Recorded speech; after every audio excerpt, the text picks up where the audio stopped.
To make your Google Docs read to you, I have my Google Documents open that I want it to be read aloud to me. Now let's go over to our next browser and let's search for Web Store. So we'll pick this Chrome Web Store and we'll open that up. When you come into Chrome Web Store, you want to search for Read Aloud. So we're going to pick this one. Then the extension opens up like this, and I'm going to click on this Add to Chrome, and it says Add Extension, which I'm going to check. You can see my extension being downloaded here, and here is my extension, and it's been added to my Chrome.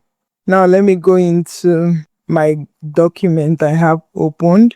To have Google Docs read this to me, I'm going to click here and come into my browser extension, the one I just opened, and you see it has loaded my document. And if we play 22, bet S1E10, leverage redemption S3E10, 911 S9E10. My document is being read to me.